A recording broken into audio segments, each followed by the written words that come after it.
A priest, a rabbi, and a pastor walk into a bar. It's the start of many good jokes.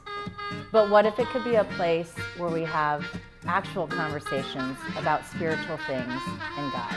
I'm Rabbi Yvette Ludman, and I'm the spiritual leader at B'nai Havara, Denver's Jewish Reconstructionist congregation. I'm Father Joseph Woliniak. I'm Associate Rector at Christ Church Denver. Associate Rector is like the assistant to the regional manager, and one day I hope to be the assistant regional manager. My name is Nirup. I'm a pastor here in Denver, Colorado at Lifegate Church. We're a young, yet multi-ethnic, multi-generational church here in the city. This is a safe place where we come together and speak the elephant out of the room and get to ask the real questions. Thank you for being here, Father Joseph Woliniak, Rabbi Yvette Lutman, Pastor Nirup Alphonse. Let me ask you this, because we've been talking about grieving. What have each one of you grieved through this pandemic, and what has been your greatest joy that you've found through the pandemic? I think back to the beginning of the pandemic. A dear friend of mine said that this is going to be a really apocalyptic time. In the original Greek sense of that term, that it's going to be a revealing of human brokenness, and it has been that. It was revealing of what Christians and Christians along with Jews have long thought, that this world is pretty broken. So we see the brokenness, but I've also had hope and joy. I've seen people motivated by their faith, caring for their neighbors, within the church, beyond the church. You know, there have been little glimmers of hope in the midst of this.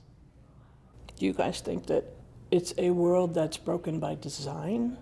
Have you ever thought that maybe? No, I don't. To answer your question, I would say not personally. I don't believe it's by God's design. I think redemption is God's design, and restoration is God's design, and reconciliation is God's design, but certainly not destruction and darkness and sin and death. And for me, the grieving question would be more personal. We lost a daughter in COVID in 2020, and so that personal grieving was very difficult. And how do you grieve when you also have other children, and two of your children don't know what's going on? One of them is grieving, and how do you enter into the story of a 10-year-old and help him process this?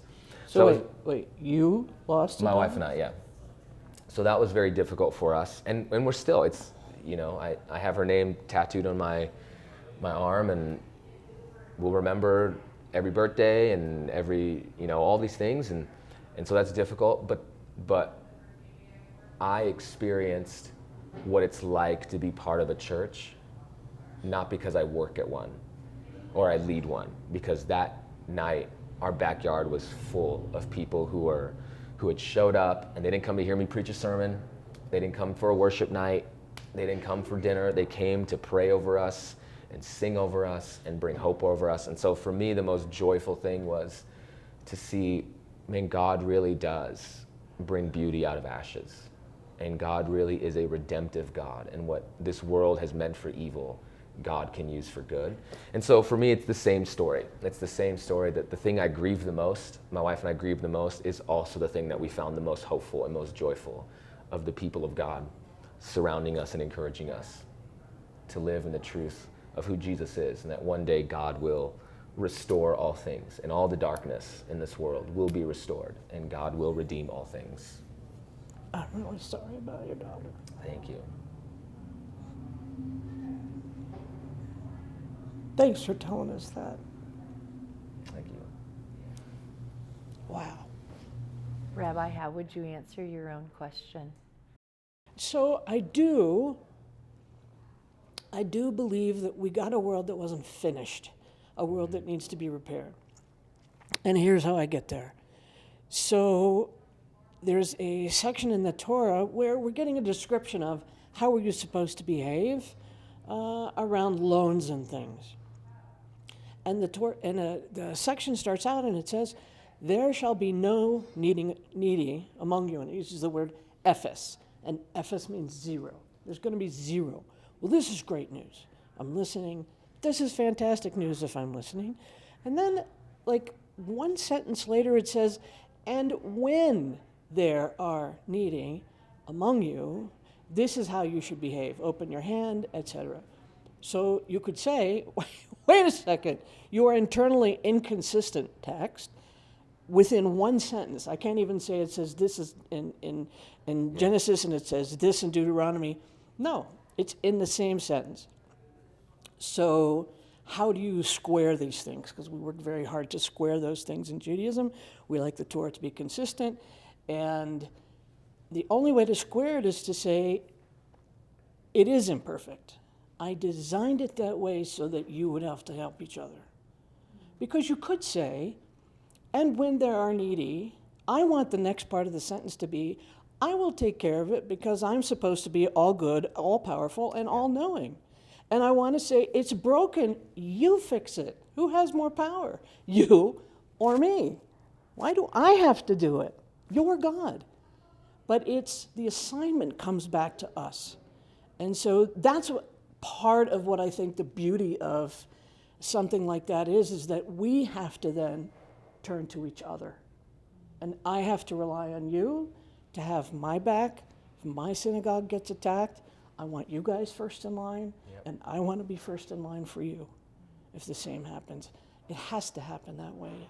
And I think it's a good thing, not that a 4-year-old should get raped. Absolutely not. Not the absolute darkness that we've seen. Not that the Holocaust should have happened by design. Never. But that we need each other, that by design is a great thing. Yeah. I'd pick up on that just as, of course we share common stories. Christians are Jews and a lot of Gentiles, Goyim, just kind of grafted on, is how we look at it. And so we share some of the similar stories. Hey, we borrowed from you too. All the time we borrow from you. Right. But you see, it's interesting in Christianity, we have this way of, there's a hymn that says, "Oh, happy fall," that it would occasion the arrival of Jesus. And you think, what in the world does that mean? We call Good Friday the day where we celebrate the day the Romans killed Jesus on the worst torture device that they had. We call that good. Our religious traditions give us a way of looking back in time at the worst of times and seeing how God was present and at work with God's covenant people, with us today, and making the world a beautiful place. I once had a pastor who would say, if you can't make it better, make it beautiful. Wow. You can't always make it better. Our job in these horrible situations, and your story of losing a child. I mean, I cannot, as a father, I cannot imagine the pain of that. Can't make that better, but we can learn to see God's presence in the very worst of moments, whether it's a pandemic or awful personal things that we're struggling with. On that note, always remember, tip your bartender well, speak the elephant out of the room, and come back and meet us for another Holy Highball. Cheers. Cheers. OurCommunityNow.com is a proud sponsor of Holy Highball. When you want news and stories that make you feel good, or you just want to know what's going on in your neighborhood, visit OurCommunityNow.com for the latest.